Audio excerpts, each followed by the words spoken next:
Bonjour mesdames, bonjour messieurs, au cas où, on ne sait jamais. Bienvenue à cet atelier sur le réseau. Je me présente, je m'appelle Catherine Sarnaud, je suis consultante, formatrice et coach spécialisée en réseautage, et notamment en communication. Okay ? Je suis ici pour vous, pour mon objectif, pour cet atelier, c'est de vous donner un mode d'emploi facile à utiliser pour mieux utiliser votre réseau relationnel. Donc, je vous propose de mettre temporairement de côté les médias sociaux et les associations professionnelles que vous voyez là sur l'écran. Okay ? Nous allons parler de celui-ci, votre réseau relationnel. Le réseau relationnel est le premier outil du réseauteur, après lui-même, bien sûr, puisque nous sommes nous-mêmes notre propre outil lorsque nous réseautons. Puisque le réseautage, avant tout, c'est une activité relationnelle. Nous communiquons, nous entretenons des liens avec des personnes que nous connaissons plus ou moins bien. Dans une sphère privée, nous le faisons de manière totalement empirique, régulièrement. Vous réseautez, mesdames, sans le savoir. Là, il s'agit de réseauter dans un cadre professionnel. Eh bien, bonne nouvelle, il s'agit de transposer cette activité privée dans votre sphère professionnelle, ce que vous faites peut-être déjà. Donc, votre réseau relationnel, avant de passer aux étapes, au mode d'emploi. Il est composé, donc, comme je vous l'ai dit, de personnes de votre sphère familiale, amicale, et de personnes professionnelles. Si vous entretenez ces liens, effectivement, ces personnes vont pouvoir potentiellement vous aider à atteindre votre objectif professionnel.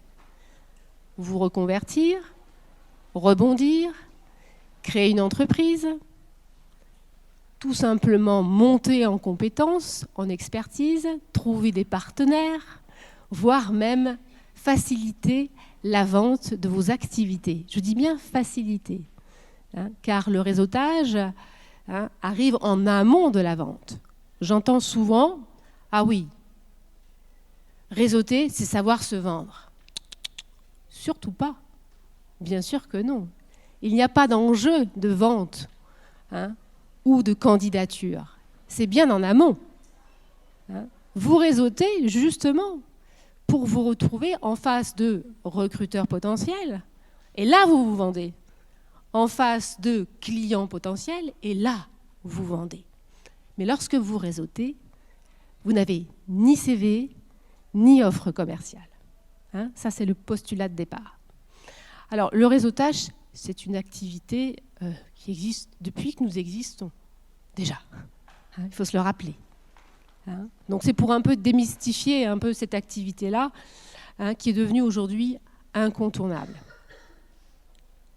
Alors, voici le mode d'emploi que je vous propose en 5 étapes. 5 étapes que je vais commenter. Je me donne l'objectif de passer 5 minutes sur chaque étape. La première. Pour utiliser efficacement mon réseau relationnel, eh bien d'abord, j'observe. J'observe, j'écoute, je lis. Ça veut dire quoi ? Eh bien tout simplement, prenons des exemples autant virtuels que sur le terrain, puisque le réseauteur, il réseaute sur le terrain et aussi en ligne. Mais ça en ligne, je pense que vous le savez tous. Ce sont les fameux réseaux sociaux. OK ? Eh bien, pour pouvoir effectivement, après, donner, demander, vous voyez en étape 3 ou 4, vous avez besoin de vous nourrir. Vous avez besoin d'avoir de l'information à transmettre. OK ? Voilà. Donc, vous allez effectivement lire en ligne, récupérer de l'information. Ce que vous faites actuellement, là, sur le salon, vous récupérez de l'information. OK ? Cette information que vous allez collecter. OK ? Qu'est-ce que vous allez en faire après ? Eh bien, vous pouvez potentiellement la donner. Nous sommes d'accord. Voilà. Donc, vous avez des choses à donner. Ok. Cette première étape aussi, elle permet aussi de prendre du recul sur vos objectifs, sur ce que vous voulez atteindre, hein, ce qu'il vous manque, sur vos besoins. Ok. Et en fonction de ça, une fois que votre objectif est à peu près clair, hein, vous passez à l'étape numéro 2, etc. Vous vous en formez. Vous questionnez votre réseau relationnel. Donc, s'informer, je vais prendre l'exemple justement de LinkedIn. Vous êtes sur LinkedIn. Vous avez pour objectif de transférer vos compétences d'ingénieur, de chef de projet dans une ESN. Je viens juste de discuter avec une femme qui avait justement ce projet-là. Elle m'a dit, je ne souhaite plus travailler dans mon ESN, voilà, et donc je cherche effectivement à rebondir, voire peut-être changer de métier. Okay. Partons du principe que cette dame-là, qui est ingénieure, chef de projet, manager aussi, derrière, eh bien, elle souhaite devenir manager dans une société d'informatique. Hein, donc, travailler chez un de ses clients potentiels. Okay, voilà. Et gérer une équipe, hein, d'informaticiens. Okay, donc, elle a son objectif, c'est clair. Gérer une petite équipe d'informaticiens. En plus, mes clients, je les connais bien. OK. Donc, je vais m'informer, je vais aller sur les réseaux sociaux, et notamment sur LinkedIn. Je vais taper les mots-clés, hein, du métier que je recherche derrière, et je regarde sur quel profil je peux tomber, potentiellement. Hein, et puis, dans les résultats aussi, je peux trouver aussi des offres, hein, par la même occasion. Ça peut aider. OK. Mais là, le but, c'est de réseauter. Donc, elle tombe sur un profil de responsable d'un service informatique et elle se dit, tiens, j'aimerais bien échanger avec cette personne. Ah oui, hein, avoir un entretien conseil, comprendre comment son métier fonctionne, hein, quels sont les avantages, les inconvénients de son métier, son contexte de travail, etc. Hein, et bien donc qu'est-ce qu'elle fait? Eh bien elle envoie un petit message. Hein, alors, quand on demande, bien sûr, un contact sur LinkedIn, il est toujours motivé par un petit message. Hein, eh oui, pourquoi est-ce que je veux rentrer dans le réseau relationnel de cette personne-là, hein? Donc, vous motivez effectivement votre demande. Elle écrit son petit message en espérant que la personne lui réponde. Ça tombe bien, cette personne est active sur LinkedIn. Elle lui répond. Et il décide d'échanger via la messagerie. Bon, vous savez, sur LinkedIn, vous avez la possibilité, hein, d'utiliser la messagerie. C'est assez pratique, d'ailleurs. Okay. Donc, ils échangent de manière succincte, hein, bien sûr. Et puis, ils se disent, bon, c'est bien la messagerie, mais ça ne suffit pas. Hein. Et si nous passions à l'étape supplémentaire, et si nous prenions un café, voire un déjeuner, hein, pour faire un vrai entretien conseil? Hein, parce que la première prise de contact était agréable, elle était cordiale, avec du savoir-vivre, la demande était motivée, etc. Voilà. Donc, ces deux personnes-là, par affinité, n'est-ce pas, ont décidé de se rencontrer. Là, c'est un petit mot-clé qui est très important, le critère affinitaire, hein, bien sûr. Sinon, parfois, ça ne se fait pas, tout simplement, parce qu'il n'y a pas de point en commun, il n'y a pas d'affinité, hein, ça ne fonctionne pas. Donc, entretien un réseau, hein, autour d'un déjeuner. Elles échangent sur leurs expériences. Et puis, cette responsable-là, hein, lui propose, hein, de rentrer dans une association professionnelle des métiers de l'informatique et du numérique. Incroyable! Le Sirpin. Tiens, potentiellement, elle pourrait trouver son bonheur dans ce réseau professionnel, cette association professionnelle. Hein, vous voyez, réseaux sociaux, association professionnelle, réseau relationnel, vous faites le lien. Un autre outil, justement, hein, pour atteindre son objectif professionnel. Hein. Elle prend contact avec une personne. Ce contact-là, elle l'a eu grâce à son entretien réseau. Hein. Elle rencontre donc cette personne-là. Elle décide de tester ce réseau professionnel qui lui plaît bien. Et au fil des rencontres, en étant bien sûr actif dans ce réseau professionnel, hein, c'est le but. Hein. Si vous adhérez à un réseau professionnel, c'est pour être actif, pour vous rendre visible, donner et recevoir derrière. Et donc, elle finit par identifier quelques recruteurs potentiels. Mais comme c'est une personne réservée, elle n'ose pas aller vers ses dirigeants. Ceci dit, comme elle est active dans son réseau relationnel, eh bien, ce sont les dirigeants qui viennent la voir. Vous connaissez la suite après.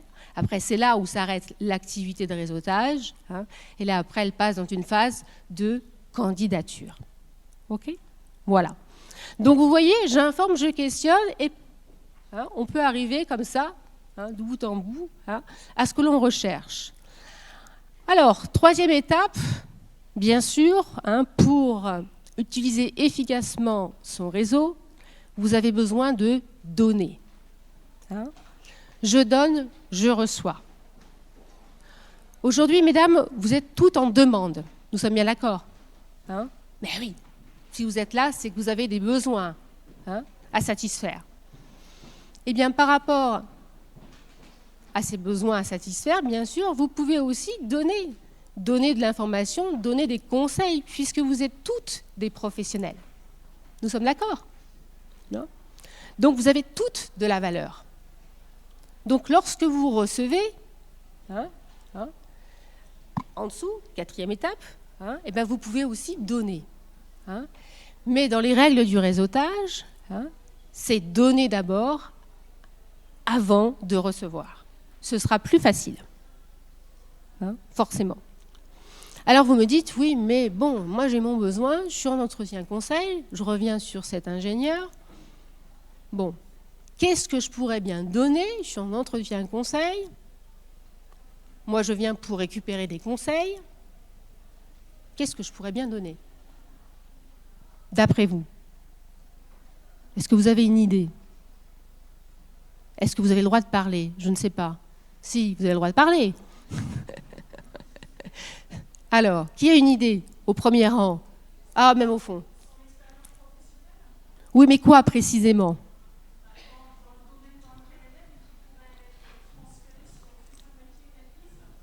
Mais vis-à-vis de la personne qui la reçoit en entretien conseil, qui va lui donner des conseils, qu'est-ce qu'elle peut lui donner à cette personne? Des informations. Quel type d'informations? Soyons précises, c'est ça qui est important, hein, pour comprendre la dynamique. Pardon? Oui, mais quoi précisément? Pardon?